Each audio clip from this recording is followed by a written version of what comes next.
Still to this day, the only working class black driver to do as successfully as you have. So not only do you have it at school, you also have it in your passion, like in the thing that is your cloak, is your Superman. So how does it feel when you're also dealing with it in that area where you've discovered what your passion or your interest is at that age? What does it feel like when you're getting it in that space? It's inescapable. You use that as an escape, but then you're confronted with it also. And so I was just grateful that I had this amazing figure in my dad.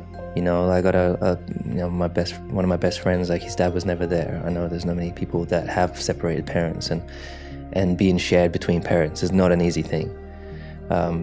Some days with your mom and some days with your dad. My mom was the soft, loving parent.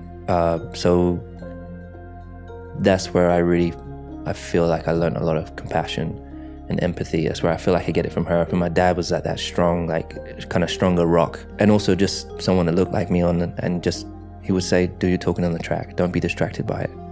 Don't listen to what they're saying. Do your driving on the track and show, let's just be quiet and walk away as winners, But again, like your parents, my parents went through, or particularly my dad was someone that also faced adversity through his life, and he's like, I want to do everything in my power to create a better life for my kid so that they don't feel or experience the things that I've encountered and through my journey. And so, but I think for me it was also difficult having biracial, I'm biracial, so having a white mother, for example, and a black dad. I knew my dad would understand the racial slurs that are thrown at me. My mum couldn't understand it. So I couldn't really speak to my mum about it. She was loving, but she had never been educated within it. She didn't know anything about black history and slavery. And so it was a very difficult, but I had love there, which was the most important thing. Yeah. But in the racing, it was like, like kids, you just want to enjoy yourself. You want to be included.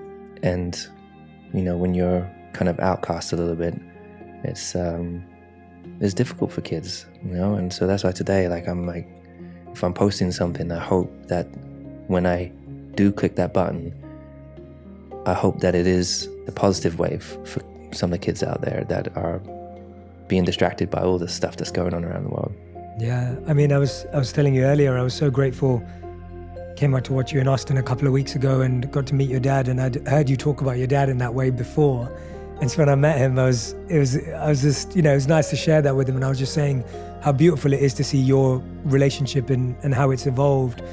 It's not always been that way. Yeah, that's what I thought. Yeah, to walk us through whatever you feel. My dad has been like the leader in getting me. He had 4 jobs at one stage just to keep us go-karting. Because when we all started go-karting, majority of the people were from working class families.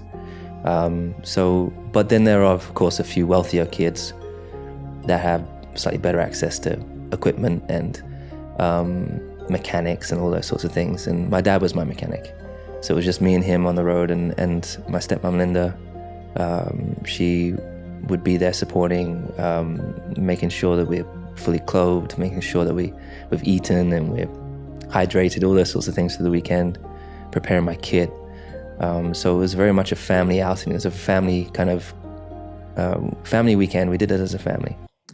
We'd travel together. My little brother would be on the road with us as well, who's a mega inspiration. You've definitely got to speak to him one day. Born with cerebral palsy when I was 7, and is a speaker today. So he's racing. He's defined all the odds, and wow. Even though he's 7 years younger than me, still very much an inspiration. But the thing with my dad was he was my manager all the way till I was like 20. We got to Formula 1, and he worked so hard. His work ethic for me was inspiring for me, seeing how hard he worked. The time he gets up in the morning, the little sleep that he would have, end of his day in the garage working on the go-kart, preparing for the weekend, packing up the truck, and getting us to where we are, mechanicking, learning to be a better mechanic, and still weighing all these different things. It was quite phenomenal to see. But I think it was difficult for him to then show me love. Sometimes you just want a hug from your dad, or when you're facing these things, you want to be able to be embraced. But when I was 22, 23, it got really intense when I got to Formula 1, because all of a sudden you go through karting and cars. You don't go to school to learn to speak to the media. You're literally thrown into the pit. And at the time, I didn't have management other than my dad. My stepmom would book flights and trips, but I didn't have PR. I didn't have anybody to help protect me or prepare me for things. Driving, I was good. I was set. But in these things is where a lot of mistakes happened.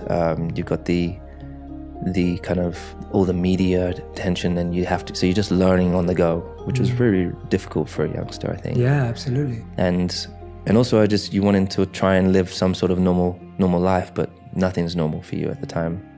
And I think for me and my dad, we're really bumping heads at one stage. It's like, I really just want you to be my dad so let's go and have fun. Let's go and have a laugh. But we hadn't had that for a long, long time. And so eventually I decided to part ways with my dad, and I was like, I'm going to start making some of the decisions for myself and the mistakes that I'm going to need to make. And there was definitely a period of time where we spoke less, but we both have worked so hard to come back together. And we have one of the greatest, he's the first person I want to call when I finish a race, because I know he knows what it's like. He was there from day one. And so, he's been to the last 2 races with me. He's probably going to come to the next one. There's days where I do feel like I'm not enough. There's days where I don't feel like I'm good enough. And people will be like, yeah, but you've won 7 world titles. I'm like, yeah, but still, there's days where I question, no, you still got it.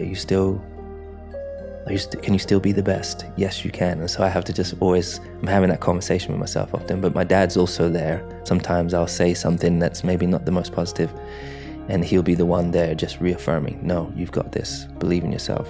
And it's so important for people to have people like that around them.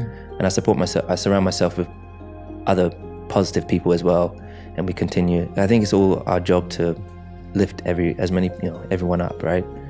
I want everyone around me to win and to become the best versions of themselves. So, no, thank you for sharing that as well. Thank you for opening up about that, because I think the relationships we have with our parents are just so significant when it comes to achievement and success.